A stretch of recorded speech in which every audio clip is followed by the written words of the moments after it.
Magandang umaga po sa lahat. Welcome ulit sa ating mga bisita po ngayong araw na ito. Sana po lagi po namin kayo makasama sa aming panambahan. Yung unang parte po ng ating gawain sa umagang ito ay ang ating Sunday School o yung pag-aaral po natin ng mga katuruan at doktrina ng ating iglesia at salita ng ating Panginoon. Bilang panimula po, sino po ang nakakaalala ng huli natin pinag-aralan last week? Charles, kapatid. Patuloy po natin yung pag-aaral po natin sa tulip. Ang pinag-aralan po natin yung limited atonement. Limited atonement. Ano po ang masasabi nyo patungkol sa limited atonement? O ano ang pagkakaintindi mo rito? Pagkakaintindi ko po yung sa limited atonement. Hindi po sinasabi dito na limitado yung kapangyarihan ng Panginoon sa pagtubos niya sa mga tao. Kumbaga, limitado lang yung mga pinili niya na tatanggap. Okay, bali yung kaligtasan o yung kamatayan ng ating Panginoon, inaral po natin last week bilang balik-tanaw, no? Pag sinabi po natin limited atonement, sa Tagalog ng atonement, ang ibig sabihin lang po niyan ay pagtubos. Sa ating panahon, kapag tinutubos mo ang isang bagay, anong ginagawa mo? Binabayaran. Yung limited, ang ibig sabihin, limitado, konti lang po. Ibig sabihin, nung namatay po ang Panginoong Hesukristo, hindi siya namatay para sa lahat ng tao. Namatay lamang siya, yung kamatayan niya ay naging kabayaran lamang para sa mga taong pinili ng kanyang Ama. Kumbaga, hindi po lahat talaga ng tao ay ligtas. Ngayon po, aaralin natin yung tinatawag natin. Actually po kasi nasa serye po tayo ng tulip. Yan po yung T, total depravity. Yung U, unconditional election. Yung L, limited atonement. Hindi tayo pala limited atonement last time. Irresistible grace. Irresistible grace. Ngayon po aaralin natin yung perseverance of the saints. So, sige, balik tanong po ulit tayo dahil nagkamali si Charles ng sagot. Ano po yung naaalala nyo sa irresistible grace? Ang grace ay gracia. Ang irresistible ay hindi matanggihan. Okay. Pinaliwanag natin, hindi siya hindi matatanggihan. Ano ang irresistible? Pag-isip ng Panginoon sa ating Okay. mga puso.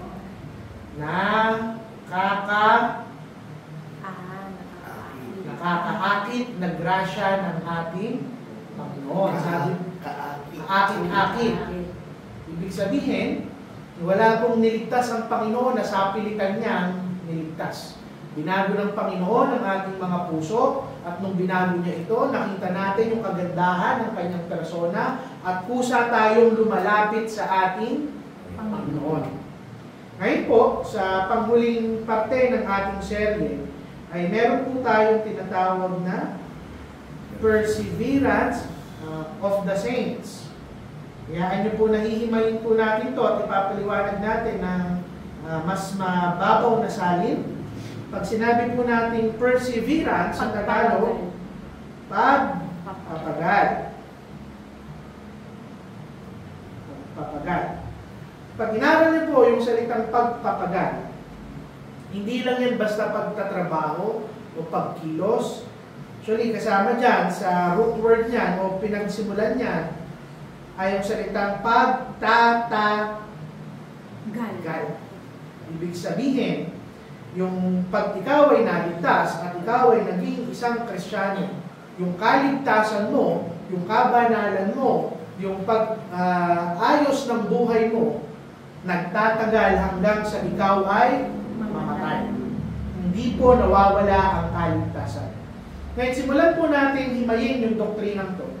Ang isa sa mga pinaka-common o madalas na itanong ng mga Kristiyano ay, pwede bang mawala ang aking kaligtasan? Say for example po, kung nakakilala ka sa Panginoon, nanampalataya ka, naligtas ka. Maaari bang mawala ang kaligtasan ng isang tao? Na kapag nagkasala siya, magbago ang isip ng Panginoon, tanggalin ang kaligtasan sa kanya, at mapupunta siya ngayon sa impyerno. Posible po ba yun?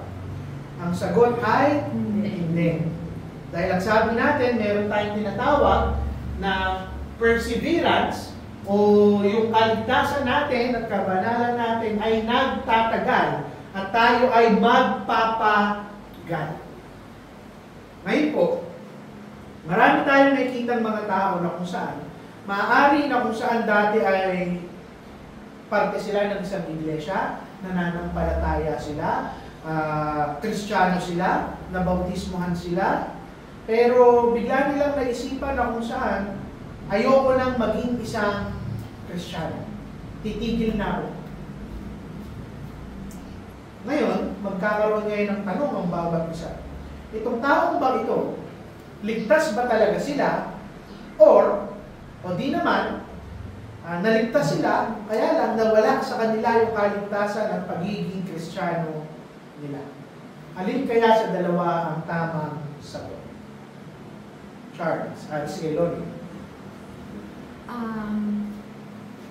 Kung sila ay hindi nag-persevere or nagpagal, maaari na hindi talaga sila nakatagpo ng kaligtasan. Pwede kasi na nakakapunta sila sa church, nakakasamba sila, nakakasimba sila, nakikinig sila. But yung attendance kasi sa church, hindi yun yung kaligtasan or batayan para masabi mo na ang isang tao ay ligtas. Meron pa nga kahit pastor na, 'di ba? No? Pagdating ng panahon, talagang nawawala sila doon sa iglesia, sa church. So siguro masasabi ko, pastor, maaari or pwede na hindi yan talaga nakatagpo ng kaligtasan. Hindi ko pa sure. Ganon. Correct ko lang ng konti, no? Hindi pag-alis sa church ang batayan din. Ang batayan, kung hindi ka ligtas, hindi sa umalis ka ng iglesia, pero umalis ka sa iyong pananampalataya. Maaari kasing umalis ka ng iglesia, pero lumipat ka, pero hindi ka titigil. Maaaring lumipat ka, umalis ka, sumama ka sa isang iglesia, nakapareho naman ang inyong pananampalataya, wala tayong problema. Ang problema, kung talagang iniwan mo yung pananampalataya mo at tinalikuran mo yung Panginoon na sinasabi mong nagligtas sa iyo, hindi ibig sabihin na nawala yung kaligtasan sa taong to. Ang ibig sabihin nun, hindi talaga siya naligtas. Dahil ang tunay na ligtas, itong doktrina natin na perseverance of the saints o pagpapagal ng mga Kristiyano, ang ibig sabihin niyan, yung mga taong ligtas ng Panginoon, panghabang buhay silang ligtas. Na kahit magkasala tayo, at lahat naman tayo nagkakasala, kahit naligtas na tayo at nagkakamali, hindi po nawawala ang kaligtasan. Now, itong kasiguruduhan ng ating kaligtasan, kung bakit hindi siya nawawala, hindi po dahil sa araw-araw ay sinusubukan natin magpakabuti at magpakabait. Kaya hindi po nawawala ang kaligtasan ng isang tunay na Kristiyano. Dahil itong salitang perseverance ay nakakonekta sa salitang, English po muna, tatagalogin natin, preservation. Ano po ang ibig sabihin ng preservation sa tingin nyo? Lola Joy. Preservation, pinapreserve ka na. Sa Tagalog, Anong Tagalog? parang sa pagkain, parang Pangingatan. Iniingatan. para hindi mabulok. Hindi po nawawala ang kaligtasan natin dahil mabubuti tayong tao.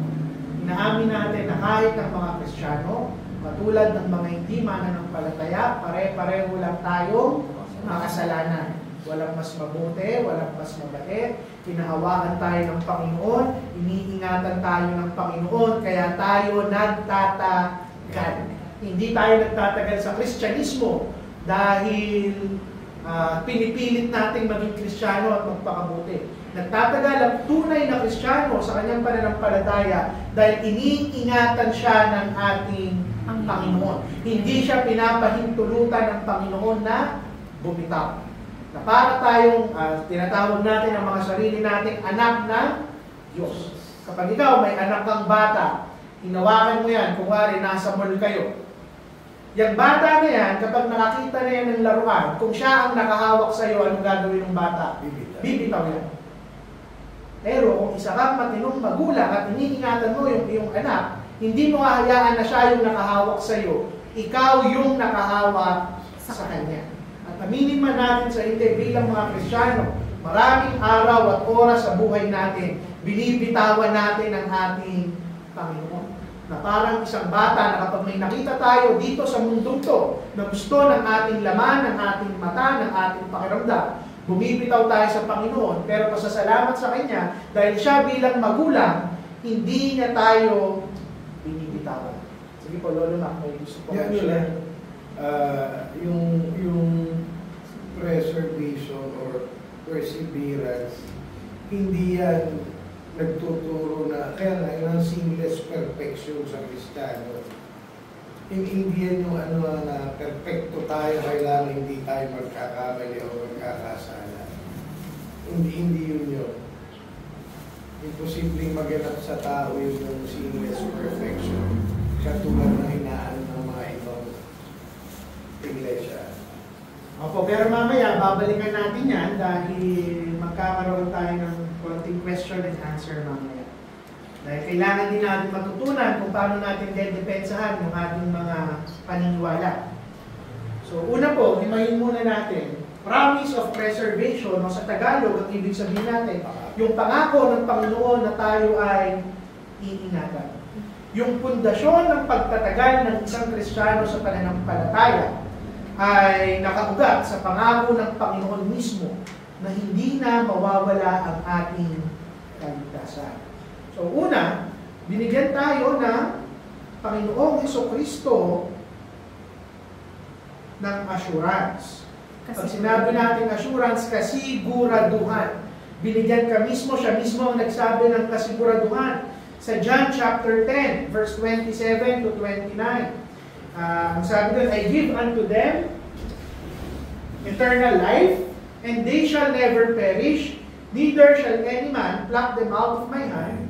My Father which gave them me is greater than all, and no man is able to pluck them out of my Father's hand. Sa Tagalog, ang sabi doon, sa mga taong binigyan ko ng eternal na buhay, kailanman hindi sila mamamatay, hindi sila mapaparusahan, hindi sila mapupunta sa impyerno, walang tao, walang kapangyarihan, walang bagay sa mundong to ang magtatanggal sa kanila sa aking kamay.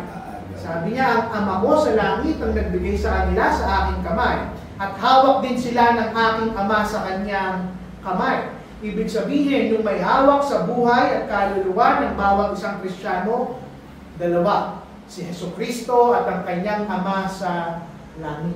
Na para bang sinasabi ng Panginoong Hesukristo na bago pa may makakuha sa iyo, bago ka pa makawala, bago ka pa umalis sa Kristyanismo, bago mawala sa iyo yung kaligtasan, kahit sinong tao, bagay o kapangyarihan sa mundong to, kailangan munang harapin si Hesukristo at ang kanyang Ama. At walang ibang bagay sa mundong to ang mas makapangyarihan sa ating Panginoon. Pero maganda rito, ang sabi dun sa verse, I give unto them. Ibinibigay ko sa kanila ang buhay na walang hanggan.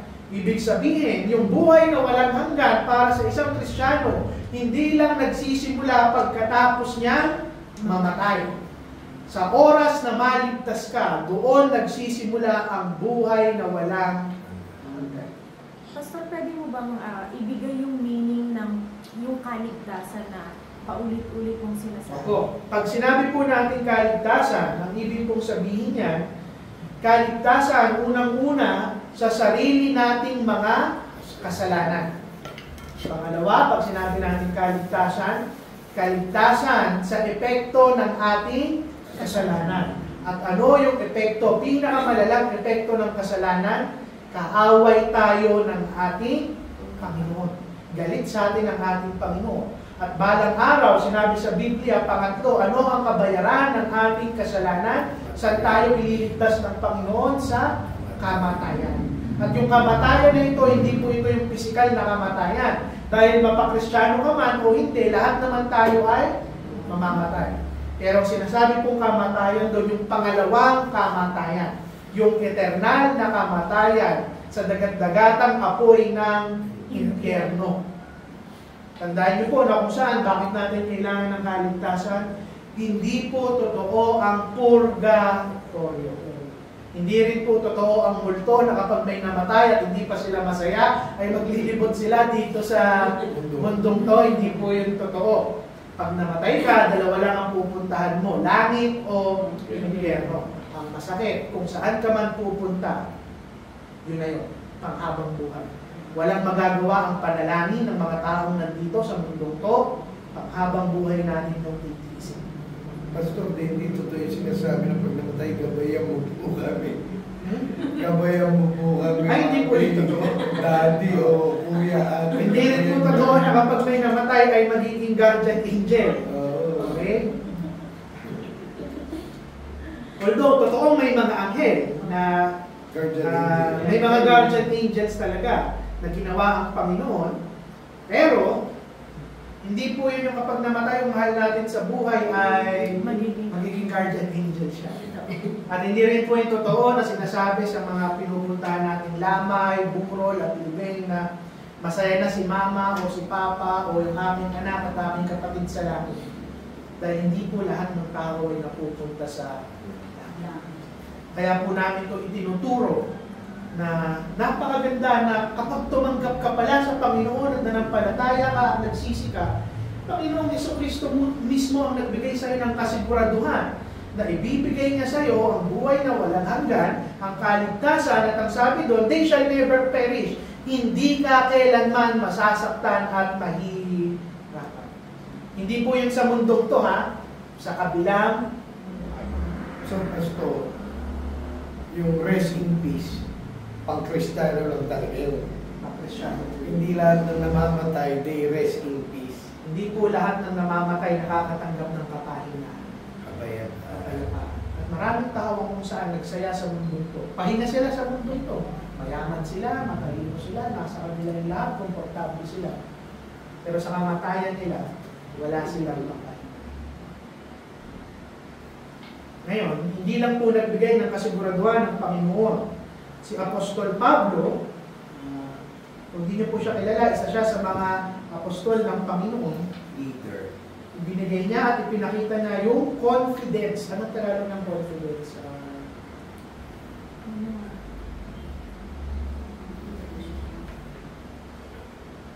Lakasan loob. Lakasan loob. Hindi, kasiguraduhan din ang confidence eh. Kasiguraduhan niya. Kasi yung una, yung assurance, kasiguraduhan na binigay ng Panginoon. Yung confidence naman, yung tao na kung saan nararamdaman niya na siya mismo ay sigurado, panatag. Panatag siya, kapanatagan. Dahil ang sabi ni Apostle Paul, He which hath begun a good work in you will perform it until the day of Jesus Christ. Sa Tagalog, yung Diyos na kung saan sinimulan ng magandang gawa sa iyo, tatapusin niya yan. Siya rin ang tatapos ng magandang gawa niya. At yung kaligtasan na binigay ng Panginoon, this is the good work. Ito yung magandang gawa na sinimulan ng ating Panginoon.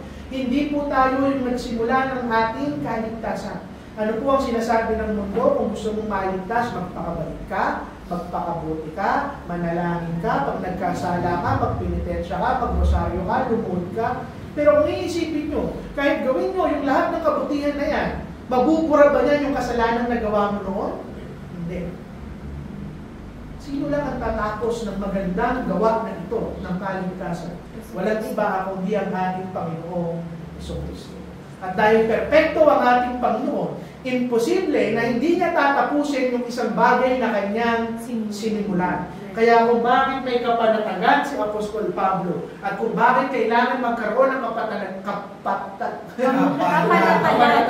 ang mga Kristiyano, dahil sigurado ako na kung iniligtas ako, tatapusin niya ng Panginoon. At yun din yung encouragement natin ngayon sa mga taong hindi pa sigurado sa kanilang estado. Manampalataya ka at magsisi ka. Dahil wala kang pagsisisihan, tatapusin niya ng ating Pero hindi lang si Apostol Pablo. Saan natin makikita yung pangako ng pag-iingat ng ating Panginoon? Sa isa niyang disipulo at apostol na si Pedro, si Peter, sabi niya, binigyan niya tayo ng pag-asa. Nakikita mo yung pag-asa ni Pedro. Ang sabi niya sa 1 Peter chapter 1, verse 8 to 5, an inheritance incorruptible, undefiled, and that fadeth away, reserved in heaven for you, who are kept by the power of God through faith unto salvation to be revealed. Sa Tagalog po, ang sabi doon, na balang araw, bibigyan ka ng Panginoon ng isang mana, ng isang yaman na hindi nasisira, hindi nadudumihan, hindi nawawala, hindi naluluma, at inihanda yun ng Panginoon sa iyo sa kalangitan balang araw. Ito yung pag-asa. Kung bakit sigurado tayo na magpapatuloy tayo hanggang dulo. Dahil iniingatan yan ng Panginoon, hindi lang ikaw, pati yung mana na makukuha mo balang araw sa langit. Ano isipin niyo po, no, kung gaano tayo kapalad na sino ba tayo? Pinanganak tayong kaaway ng Panginoon? Buong buhay natin, wala tayong ginawa kung hindi magkasala, magkamali sa Kanya? Hindi eh. Ang sabi ng Panginoon, manampalataya ka, pag naligtas ka, hanggang dulo, iingatan ko yung lahat ng yaman na ibibigay ko sa iyo balang araw. At lahat ng ito, magmula yaman hanggang sa iyong kaluluwa, iniingatan niya ng Panginoon sa pamamagitan ng kanyang kapangyarihan. Yung salitang ginamit dito na kept o pag-iingat, actually pag hinimay niyo po yan sa original niya na lengguwahe, military term yan. Salitang militar yan, na ang ibig sabihin ay ginagwardyahan ng mga sundalo. Ibig sabihin lang nun, ng ating Panginoon, yung kaligtasan mo, nakapaloob yan sa banal na proteksyon ng ating. Now, pangalawang punto po natin sa ating Sunday School sa umaga nito.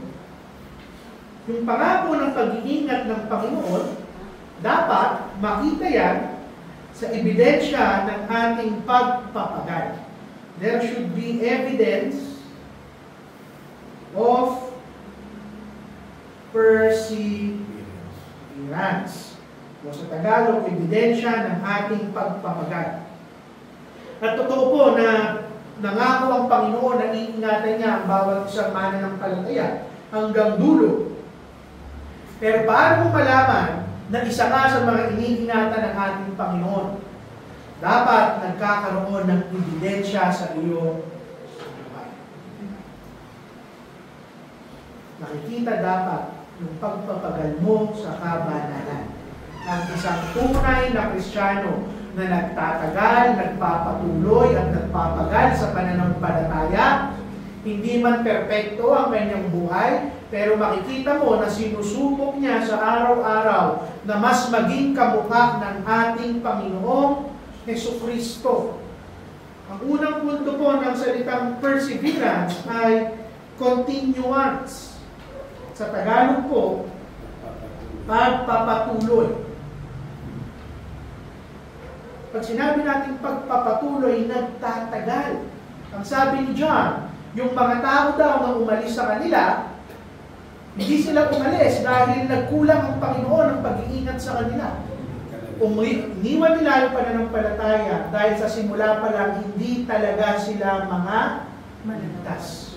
Hindi talaga sila mga mananampalataya. Kung tunay kang mananampalataya, kahit saang iglesia ka, kahit saang lugar ka mapunta, magpapatuloy ka ng iyong pananampalataya. At ito po yung gusto kong ipaliwanag sa bawat isa. Yung perseverance, pagpapagalyan na maging banal tayo at mabubuti tayong tao. Pero gusto ko pong linawin na yung pagpapagal upang tayo ay maging mabuti, hindi po yan nagliligtas. Yung pagpapagal, pagpapatuloy, paggawa ng mabutihan, hindi po yan na nagliligtas. Pero patunay yan na tayo ay ligtas. Nakuha niyo po yung pagkakaiba? May tanong po ba doon o nakakalito sa sinabi ko? Yung kabutihan at kabanalan, hindi yan ang nagliligtas. Pero resulta yan ng iyong pagkakaligtas. Nauuna yung salvation. Uuna po ang kaligtasan. Dahil kung aaminin man natin sa inyo, kahit po ako, lumaki ako sa loob ng church at sinasabi ko po yan sa inyo. Lumaki na ako sa loob ng simbahan, pero hanggat maaari, kung ayaw kong tumakas ng bata ako, tatakas ako. Walang tao ang naghahanap sa ating Panginoon. Pero ang keyword dito, pagpapatuloy. Ibig sabihin po, kung may isang tao na kung saan nawala siya sa church o nagkasala siya ng matindi, kung tunay ang Kristiyano, ibabalik yan ng Panginoon dahil magpapatuloy yan sa kanyang pananampalataya. Kung hindi man yan ibalik ng Panginoon, ibig sabihin, hindi niya yan anak. Ano po yung patunay ko?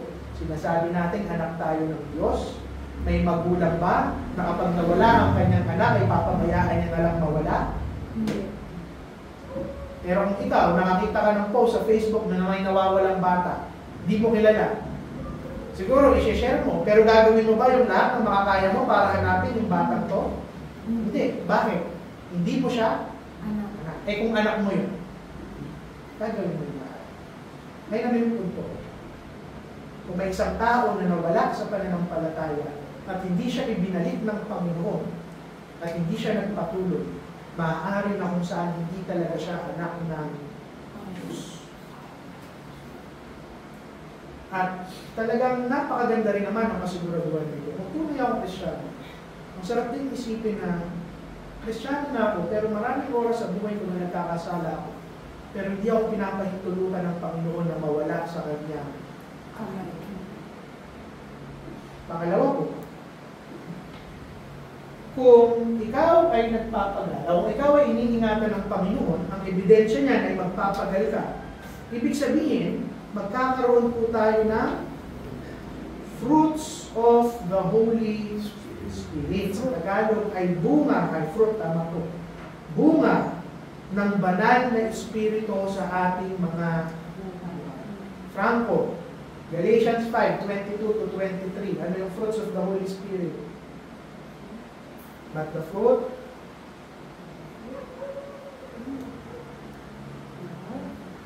of Kuya 5. But the fruit of the Spirit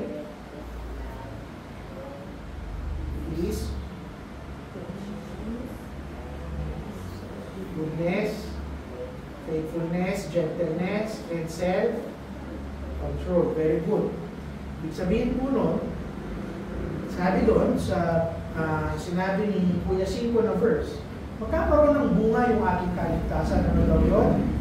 Pag-ibig, love, joy, kasiyahan, peace, kapayapaan, patience, pasensya, kindness, kabutihan, goodness, kagandahang loob, faithfulness, pananampalataya, gentleness, pagiging mapagpakumbaba, at self-control at kaya natin kontrolin yung ating sarili.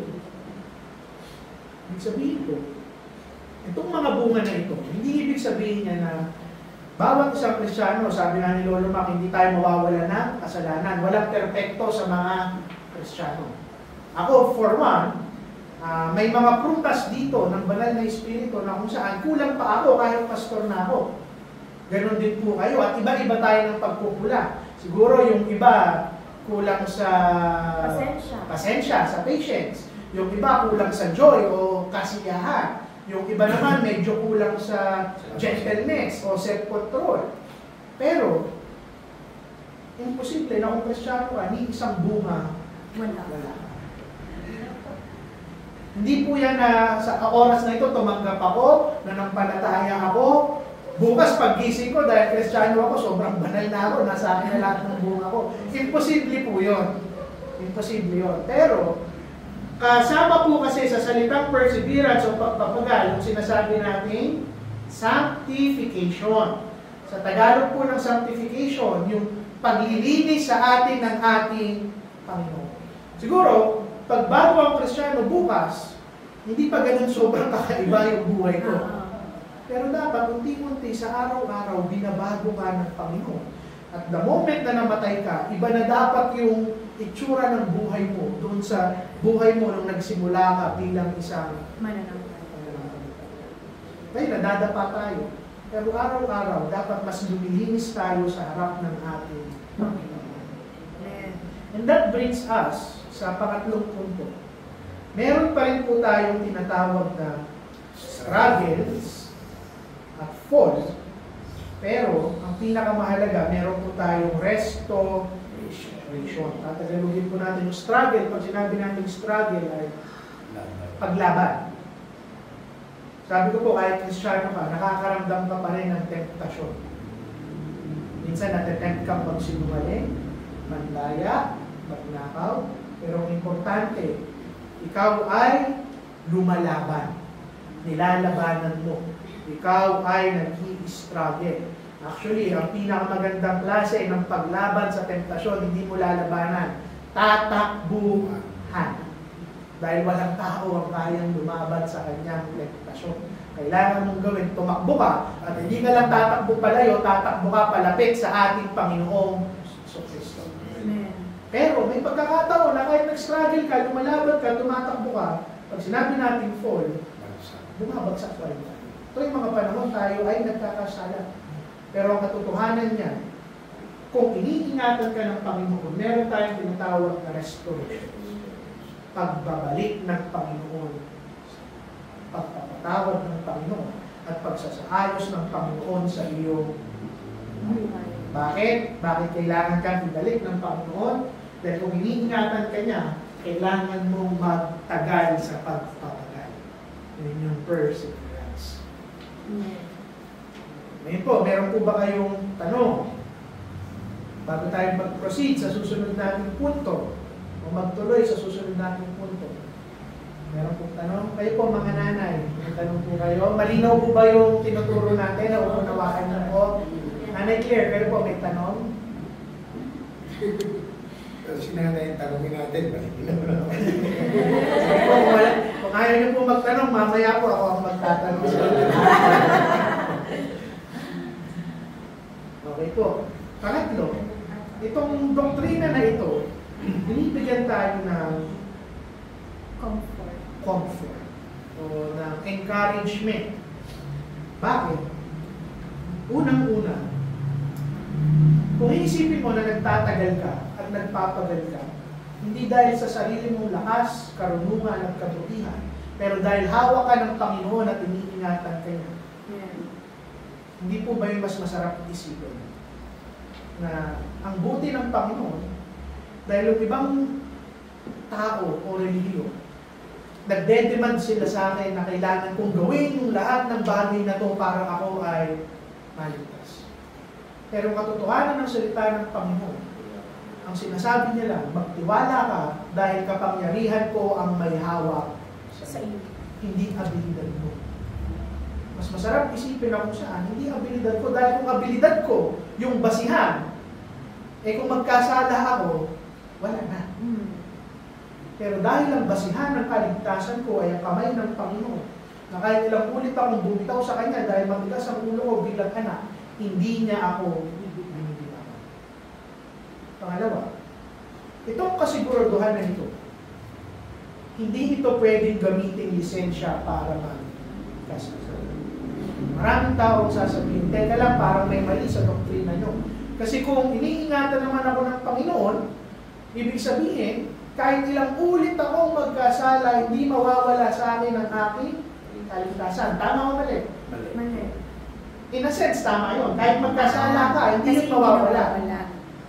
Pero, kung tunay kang anak ng Diyos, gugustuhin mo ba masaktan yung ama mo na nag-iingat sa iyo? Yung pag-iingat ng Panginoon, hindi yan lisensya para magkasala tayo. Na unlimited yung unli kasalanan yung pwede natin gawin. Kasi iniingatan naman tayo ng Panginoon, hindi naman ako mawawala ng kaligtasan. Pero tandaan nyo, sinabi natin, pagpapagal sa kabanalan. Kung paulit-ulit mong ginagawa yung kasalanang iniibig mo, baka hindi ka talaga niligtas na Panginoon. Tandaan nyo, ang resulta ng kaligtasan, pagpapagal sa Pangatlo, kung bakit ay magbibigay ng comfort sa atin, binibigyan tayo nga ng pag-asa sa lahat ng pagsubok. Alam nyo, yung mga taong nandito, sabihin nyo, yung mga politikong namumurap ngayon sa ating bansa, masarap yung buhay nila. Kakain sila 750,000, hindi sa isang buwan, sa isang kainan. Isang kainan. Pero hanggang dito lang yung yaman nila.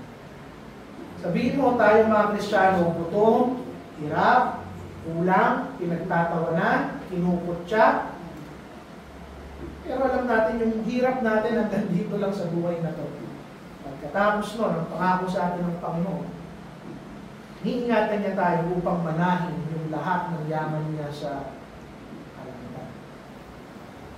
So, binibigyan niya ng pag-asa. Ano man yung pinagdadaanasan ng bawat isa, iba-iba tayo. Siguro yung iba kinukulang sa pinansyal, yung iba bless ng Panginoon sa pinansyal, yung iba naman may problema sa pamilya, sa asawa, sa anak, o hindi ko po alam yung pinagdadaanan ng bawat isa, pero sigurado ako lahat tayo may kanya-kanyang problema. Pero tandaan nyo na ang pag-asa, kahit anong mangyari sa mundong ito, maganda man o masama, pangit man o mabuti, pinahintulutan niya ng Panginoon. Dahil ito yung mga bagay na magtutulak sa atin, na magtagal sa ating pananampalataya. Kilala niyo po si Job? Si Job po, pinahintulutan ng Panginoon si Satanas na gawin yung lahat ng pwede niyang gawin kay Job. Binigyan niya ng sakit, binigyan niya ng mga pigsak sa buong katawan, pinatay yung kanyang mga anak, kinutsa siya ng kanyang asawa sa kanyang pananampalataya, pero nagtagal si Job. Ginamit ng Panginoon yung lahat ng problema niya upang magtagal siya sa pananampalataya. At ngayon, bilang konklusyon, at bago tayo pumunta sa ating mga tanong, yung perseverance o pagpapagal at pagtatagal ng mga Kristiyano, doktrina to ng nagbibigay sa atin ng pag-asa. Hindi ka nagtatagal dahil mabuti ka at magaling ka. Nagtatagal ka dahil pine-preserve ka at iniingatan ka ng ating. May tanong po ba? Kasi kung wala, ako po ang magtatanong.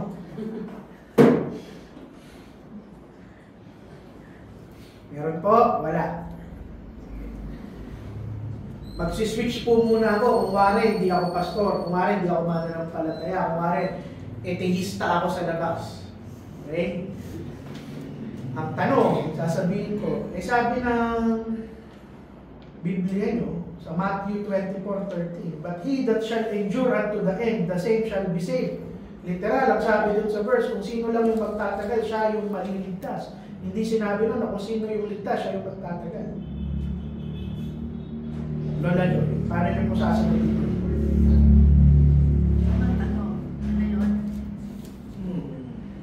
Yung magtatagal, siya lang yung maliligtas. Oo, sabi sa Matthew 24:13. Ano ba yung isa? Naligtas ka, dahil magtatagal ka. Naligtas ka kasi nagtagal ka. Ang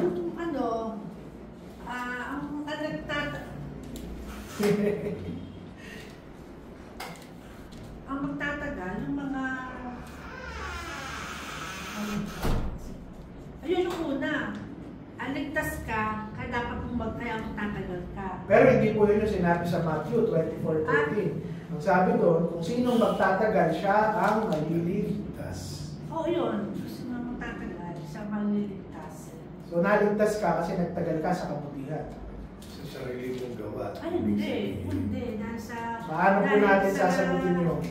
Panginoon. Kaya ako nagtagal at na ano. Ang tamang sagot po, ang context talaga ng Matthew 24:13.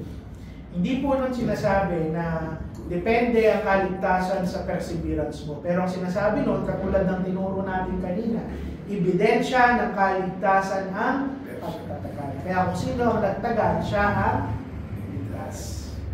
Sige po, pangalawang tanong ng mga tao sa ating doktrina. Charles, dahil ibinigay sa iyo ng Panginoon ang kaligtasan panghabang buhay, ine-encourage ka nito na lalo pang magkasala. Kasi hindi naman mawawala sa iyo ang kaligtasan.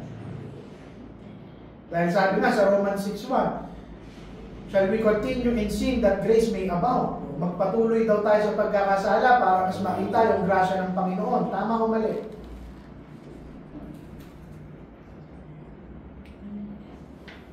Yan ang sabi ng Biblia.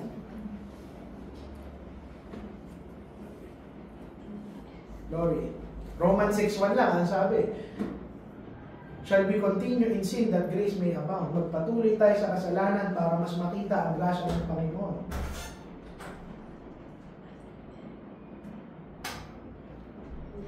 Yung ano unang tanong kay Yun, Romans 6:1. Sabi ng Romans 6:1, we continue in sin that grace may abound. Magpatuloy tayo sa kasalanan para magpakita pa ang grasya ng Panginoon. Mali yung verse. Hindi yun yung ano. Hindi yun yung buong verse. May katuloy yun. Ang sabi ni Paul, God forbid. Hindi yan pahihintulutan ng ating Panginoon. Ibig sabihin, kung tunay kang Kristiyano, hindi mo, uulitin ko yung tinuro natin, hindi mo gagamitin lisensya para magkasala ang kasiguraduhan ng iyong kaligtasan. Tsaka nauuna talaga ang salvation, Pastor. Hindi mo maiintindihan na nagwo-walk ka pa rin sa kasalanan or sa mga kasalanan mong ginagawa noon kung walang regeneration, kung hindi ka binago ng Panginoon. Po, huling ibinabato sa atin ng mga tao sa ating pananampalataya.